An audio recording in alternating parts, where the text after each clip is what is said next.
जय हिंद दोस्तों, जैसे कि आप देख सकते हो आपके सामने आरआई अजमेर की जो लास्ट ईयर यानी 2025 की एमएड प्रोग्राम की सिलेक्टेड लिस्ट है। ठीक, आज हम इसको डिस्कस करने वाले हैं।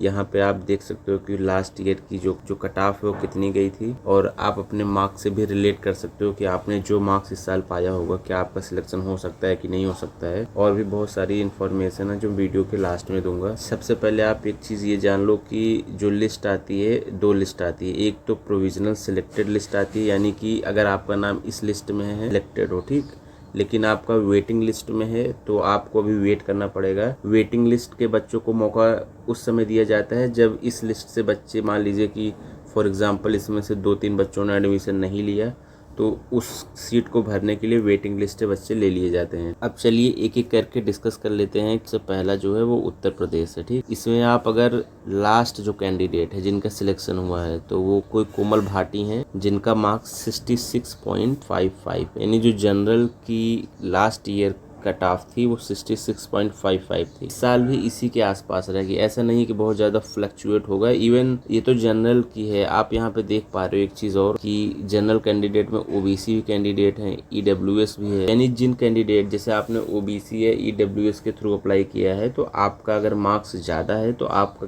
सिलेक्शन जनरल कैटेगरी में हो जाएगा। इसके बाद ईडब्ल्यूएस के कैंडिडेट की बात आती है। ये जो कट ऑफ गया है वो 51.23 गया है। ओबीसी का देखोगे तो 48.52 है, जो कि बहुत लोएस्ट है। आपको पहले बता दूं, जिन लोगों को अपना मार्क्स कैलकुलेट करना नहीं आ रहा है कि उनका कितना मार्क्स आ रहा है एंट्रेंस एग्जाम में, तो मैंने उससे रिलेटेड एक वीडियो बना दी है। 60% आपका जो है एंट्रेंस एग्जाम का मार्क्स प्लस 40% जो है जो ग्रेजुएशन का मार्क्स है उससे लिया जाता है। प्लीज वो वीडियो जाके देख लो। एससी में गया था 53.72। अब यहाँ पे आप देख लो, अगर ओबीसी का देखो तो 48 है यहाँ पे, और एससी का देखो तो 53.72। अब ये मत सोचो कि आप एससी हो तो आपकी कट ऑफ कम जाएगी। बात है कि आपकी कैटेगरी के बच्चे जो हैं वो कितना अच्छा परफॉर्म कर रहे हैं। एसटी कैटेगरी में देखें तो 45.97 गया है। इसके बाद आ जाते हैं हम राजस्थान की लिस्ट पे। राजस्थान में देखें तो सबसे पहला जो जनरल में है वो 61.20 है। ईडब्ल्यूएस का एक ही सीट ही रहती है तो 53.94। ओबीसी का है 58.08।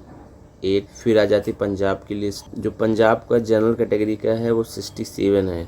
ओबीसी का जो है वो 56.20। तो आप देख सकते हो कि पंजाब में काफ़ी कंपटीशन है, या हरियाणा में, क्योंकि सीटें कम हैं। फिर हरियाणा आ जाता है। हरियाणा में अगर आप देखोगे तो जनरल में 56.52 सेम, ओबीसी 55.79। तो जो दिल्ली में वो एक ही सीट है, तो एक में जो भी जितना हाईएस्ट मार्क्स जो रहेगा वही एडमिशन पाएगा। फिर यहाँ पे आप देखो कि एक साथ दिया गया है जम्मू एंड कश्मीर, लद्दाख, उत्तराखंड, हिमाचल प्रदेश, चंडीगढ़, ये सारे स्टेट का जो है लिस्ट एक साथ बनाई गई है। ठीक, तो इनमें से सबको मिला के जो जनरल का कट ऑफ है वो 68.56 है। इन सब में जो ओबीसी का है वो 47.57 है। एससी में आप देखोगे तो 38.41, एसटी में 49.31, ईडब्ल्यूएस 49.88। यहाँ पे पीडब्ल्यू कैंडिडेट यानी जो फिजिकली डिसेबल्ड हैं वो 36.57 है। ठीक, ये आपकी लिस्ट रही है 2025 की। आप अपना खुद का मार्क्स कैलकुलेट कर लो और इससे मिला लो, आप जहाँ से भी हो। ठीक, एक चीज़ और आपको बता दूं कि बहुत सारे कैंडिडेट यहाँ पे अप्लाई नहीं करते हैं। उसके पीछे का रीज़न ये है कि यहाँ पे काउंसलिंग हमेशा ही बहुत लेट से होता है। जैसे कि लास्ट ईयर आप देखोगे तो 9वें महीने में हुआ है। ठीक, लेकिन इस बार क्या है, काउंसलिंग आपकी जल्दी होगी। देखो क्या होता है कि जब एडमिशन लेट से होता है तो बहुत सारे बच्चे मतलब अपना एडमिशन कहीं ना कहीं ले लेते हैं, कोई इतना वेट नहीं करता। जैसे दिल्ली हो गया, बीएचयू, और डिफरेंट इंस्टीट्यूट है, जामिया मिलिया इस्लामिया, ऐसे बहुत सारे कॉलेजेस हैं जहाँ पे बीएड के लिए एडमिशन हो जाता है, एमएड के लिए हो जाता है, इलाहाबाद यूनिवर्सिटी हो गई। लेकिन अगर जल्दी होगा तो थोड़ा ये समझो कि जो कंपटीशन है वो हाई रहेगा। बट आप मान के चलो कि अगर आपका वेटिंग लिस्ट में भी है तब भी होने का चांस रहता है, और प्रोविजनल में तो हो तो मतलब आप सिलेक्टेड हो। एमएड के फ़ी की बात कर लूँ तो हालांकि मैंने वीडियो बना दी है अलग से फ़ी को लेकर, फिर भी यहाँ पे डिस्कस कर देता हूँ शॉर्ट में। जैसे जब आप अपना वहाँ पे काउंसलिंग के लिए जाओगे तो जो फ़ीस सबमिट करनी पड़ेगी एकेडमिक फ़ी, वो